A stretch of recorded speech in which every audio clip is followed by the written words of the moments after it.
Hey there, welcome to part 2 of the video series, where I make my way to a 1,000-point army in Warhammer 40,000. In this video, we'll be showing off our armies, and I'll be learning how to play Warhammer 40,000 from Jared. So let's go!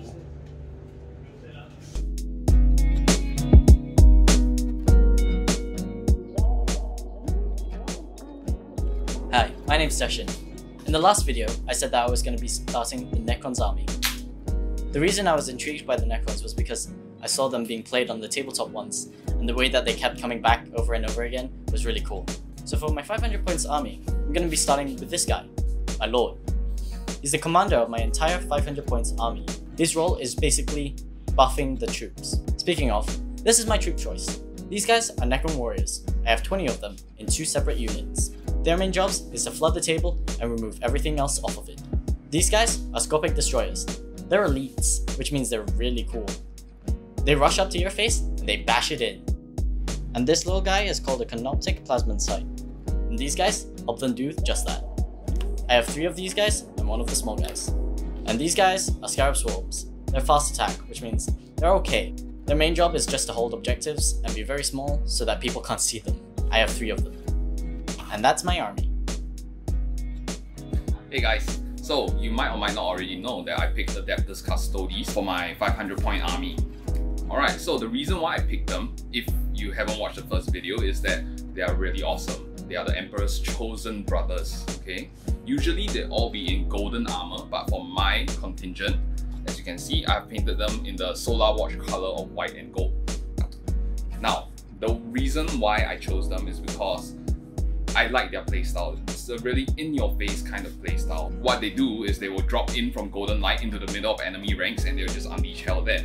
So yeah, they're really awesome. Okay, so in this first 500 points, what I have is 3 types of units. The first is a Laris Captain, which is a Terminator version of Adeptus Custodes. And I have 3 guys of Custodian Guards. What they do is usually they'll just stand on a point and not die. Lastly, I have a 1x3 squad of Virtus Praetors.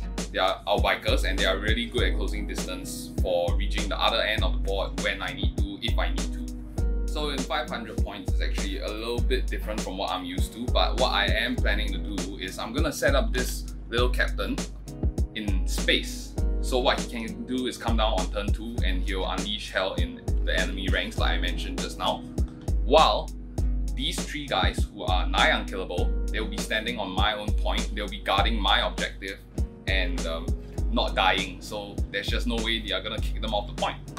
Lastly, these guys will start alongside the 3 men guarding the point. However, what they will be doing is they will be charging straight into the enemy ranks with their insane amount of movement, let's be honest. They'll just fly over everything, they'll charge into you and they'll destroy you. So yeah. Alright, now it's time for my army.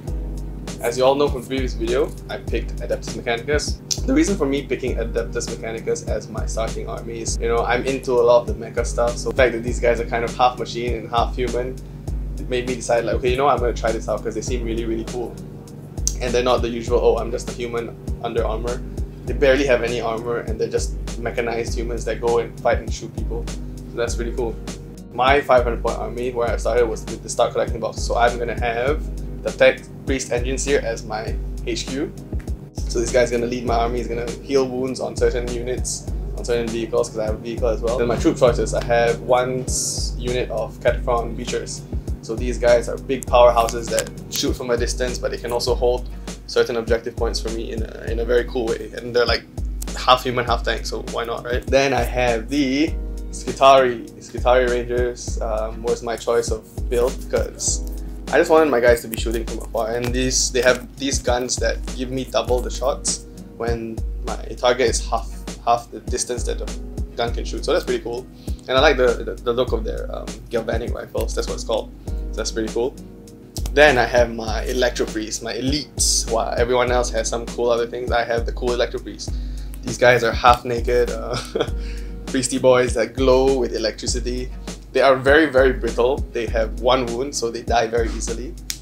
But the cool thing about them is that when they charge things, they get to do damage and they hit for a lot.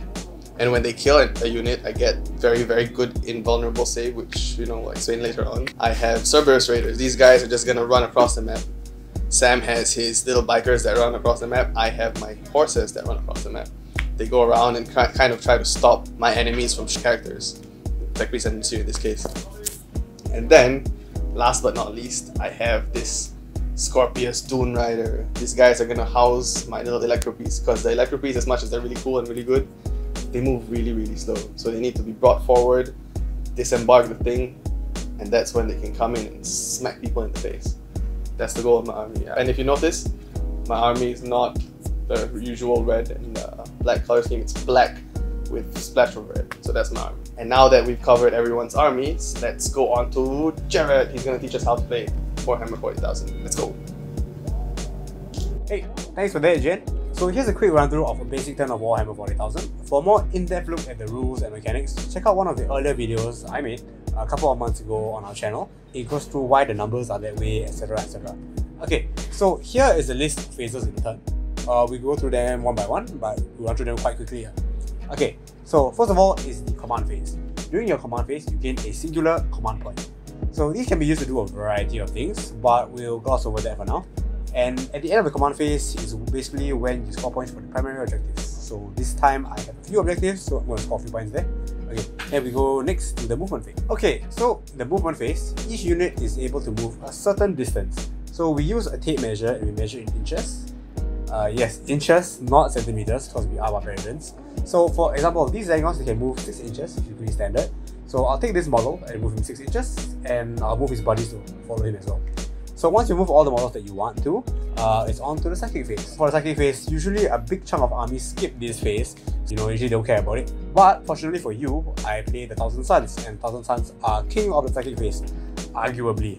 So there are loads of psychic powers available to cast or manifest, but a common one that all psychers share is Smite. So Smite is basically a generic mind bullet zap kind of thing. So okay, we'll try that now. So my Demon Prince is going to try to smite this character, and he needs to roll 2d6 and he has to hit a certain number. So psychic powers can backfire though if they roll 2 1s or 2 6s. So let's try, okay, that's specifically what he's not supposed to do, he rolled 2 1s. So not only does the smite fail, he also takes some damage from something called Perils of the Walk. So smiter, no smiting. So now it's the shooting phase. So any units that have ranged weapons can shoot at enemy units that are in range and are visible to them. So this Hellbrute has a multi-melta of a range of 24 inches, and he can see his target, something you got to get behind the model to see whether they're actually visible. And so he's just going to fire. He's got 2 shots, so I'm rolling 2 dice. I have to hit a certain number based on how skilled he is with a weapon. Here I'm looking for 3 or higher. Okay, now to see if the hit successfully wounds the target, we have to compare the strength of the weapon to the toughness of the target. So the multi-melta is really absurdly strong, so I only need a 2 or higher. It's really easy to wound. So okay, those both succeed. Okay, the Rangers have a final chance to save themselves. It is really difficult though because their armor isn't particularly strong, so they need to roll 6s or higher to avoid taking the damage. And they don't make it, so 2 of them just bite the dust. Okay, next up is the charge phase. In the charge phase, it's where we charge. So we basically move right up in the face of enemy units with the express purpose of bringing them into a pulp. Let's try it here with the Hellbrute. So first we measure the distance between the Hellbrute and its target, and then we roll 2d6. If the total number is higher or the same as the distance, then he can close the gap and get ready to lay the smackdown on these rangers. Okay, so now we're finally in the fight phase. Now in the fight phase, all units that is charged in, they get the chance to attack first. So attacks here are resolved in basically the same way as the shooting phase. So first you roll to see if it hits, then you roll to see if the hits wound, and then your opponent can roll to see if they save themselves from damage. So this time, 2 more rangers bite the dust. Okay, so now is the last phase, the morale phase. So this is the true test of how brave your models are. So each unit that had any models die this turn, they have to make a morale test. So the more models that die, the harder it is to pass this morale test. So what we do is we add the number of models that died to the roll of the dice, and if that number exceeds the leadership of the unit, bye-bye, one guy runs away. And that's it. There you have it. That's 1 turn of Warhammer 40,000. See you tomorrow. I mean, back to Gian. Alright, Thanks for that, Jared. Now that I've learned how to play Warhammer 40,000 in the simplest way possible, it's time to build up the rest of my army for the Incursion Tournament. But before we get to the Incursion Tournament, I bet you guys are wondering, how did I get my army to look that way? Well, I learned from the best. We'll find that out in part 3. Thank you guys so much for watching the video. Leave a like and share it to friends interested in Warhammer 40,000. If this video inspired you to start Warhammer 40,000 or maybe a new army, pop on by the Gamersaurus Rex. You're more than welcome and we'll be happy to help you every step of the way. Link to the socials and how to get there will be in the description.